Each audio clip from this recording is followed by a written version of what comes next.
श्रोतेहो नमस्ते. आपल्या सर्वांना शुभ दिवस. श्रोतेहो, एका कंजूस व्यक्तीनं जीवनभर कंजूशी करून 5 करोड रुपये गोळा केलं. आता पुढील आयुष्य काही काम न करता तो आरामात जगण्याचं स्वप्न पाहायला लागला. पण तेवढ्यातच यमराजानं त्याचा दरवाजा ठोठावला. त्या व्यक्तीनं यमराजाला 1 वर्ष वेळ मागितला, पण यमराजानं त्याचं काहीच ऐकलं नाही. शेवटी तो व्यक्ती म्हणाला, मला फक्त 3 दिवस जीवन द्या, मी अर्धी संपत्ती देतो. यमदूतानं त्याच्याकडे जराही लक्ष दिलं नाही. खूप प्रार्थना करून सुद्धा यमदूतानं त्याचं काहीच ऐकलं नाही. मग तो व्यक्ती म्हणाला, मी तुमच्याकडं फक्त 1 दिवसाची भीक मागतोय. मी पूर्ण जीवनभर कमावलेली सगळी संपत्ती ही तुम्ही घ्या. यमदूत तरी पण अडूनच राहिला. खूप साऱ्या प्रयत्नानंतर त्या व्यक्तीला फक्त 1 संदेश लिहिण्याची परवानगी मिळाली.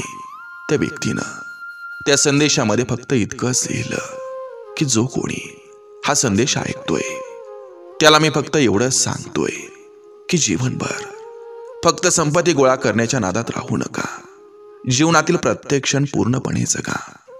माझे 5 करोड रुपये सुद्धा माझ्यासाठी 1 तासाचा वेळ हा विकत घेऊ शकले नाहीत. श्रोते हो, आपण नक्की विचार करूया. चला, आजही आपल्यासाठी सुंदर विचारांची ही शिदोरी, ही मालिका अशीच पुढे घेऊन आलोय. चला करूया सुरुवात सुंदर विचारांना, सुंदर सुविचारांना. जे लोक सरळ मनात उतरतात त्यांना सांभाळून ठेवा, आणि जे मनातून उतरतात त्यांच्यापासून सावध राहा. ज्याला चेहरा वाचता येतो त्याला समोरचा माणूस कोणत्या रंगाचा आहे हे फोडून सांगण्याची गरज राहत नाही. चांगली माणसं नेहमी लोकांच्या नजरेत वाईट असतात. सुंदरता ही बोलण्यात, वागण्यात आणि विचारात असते, पण लोक दिसण्यात आणि कपड्यात पाहतात. माणूस नजरेतून तेव्हाच उतरतो जेव्हा त्याचं सगळं माहीत झाल्यानंतरही तो आपलं खोटं बोलणं सोडत नाही. स्वतःच्या स्वप्नासाठी स्वतः झटायचं असतं, कारण या जगात मदत करणारे काही वेळेनंतर उपकाराची भाषा बोलायला लागतात.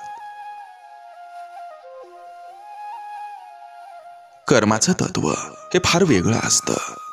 म्हणून कर्म करताना विचार करत जा, कारण ना कोणाचा आशीर्वाद वाया जातो, ना कोणी दिलेला तळतळाट.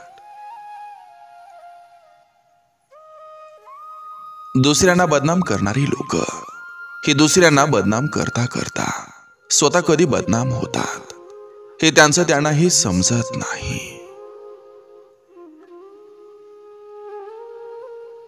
आयुष्यातले काही दिवस अगदी स्वतःसाठीच जगावं.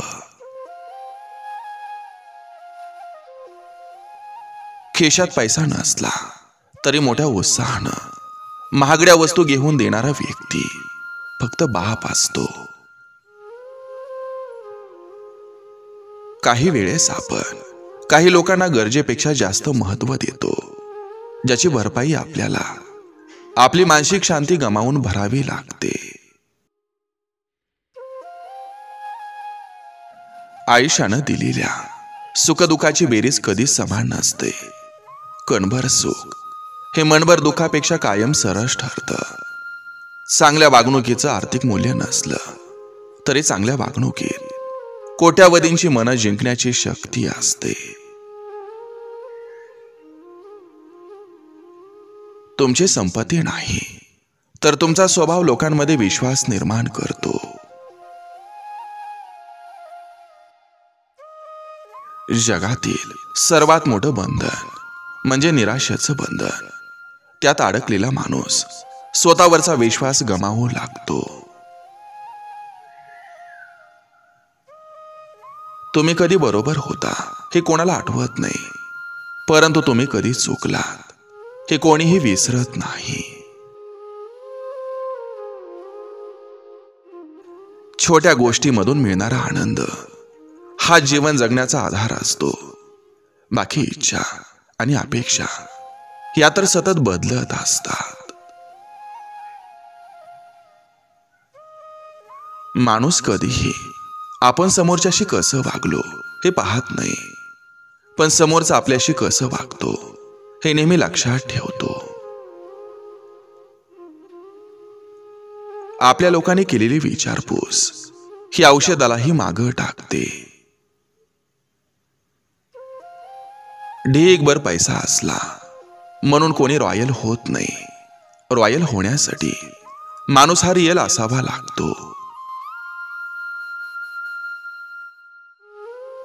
आपल्या गैरहजेरीत आपलीच लोक आपल्याबद्दल कसं बोलतात यावरच आपली त्यांच्या नजरेतील किंमत समजते. दुःखामध्ये सुद्धा हसत राहावं. वेळ तर सर्वांचीच येते. झालं तर आयुष्याचं सोनं व्हावं. राग तर सर्वांचीच होते. बाटल्या विकणारे बंगले घेतात आणि बाटल्या विकत घेणाऱ्यांचं घर हे सुद्धा विकून जातं. ज्ञान जर कर्मात नाही उतरलं तर ते शून्य आहे. थोडं असलं तरी हरकत नाही, फक्त ते स्वतःच्या कष्टाचं असायला हवं. सून लेकीपेक्षाही जास्त प्रिय वाटायला लागते जेव्हा ती सासू सासऱ्यांची आपल्या आई वडिलांसारखीच काळजी घेते. संशय घेणारं मन हे सहसा कुणावरही विश्वास ठेवायला तयार होत नाही. एखाद्याचा इतकाही तिरस्कार करू नका की तुम्हाला कधी भेटायचं झालं तर भेटता येणार नाही, आणि एखाद्यावर इतकंही प्रेम करू नका की तुम्हाला कधी एकटं राहायला पडलं तर एकटं राहता येणार नाही. कधी कधी स्वतःलाच स्वतःवर स्वतःच्या भल्यासाठी स्वतः काही बंद घालून घ्यावी लागतात.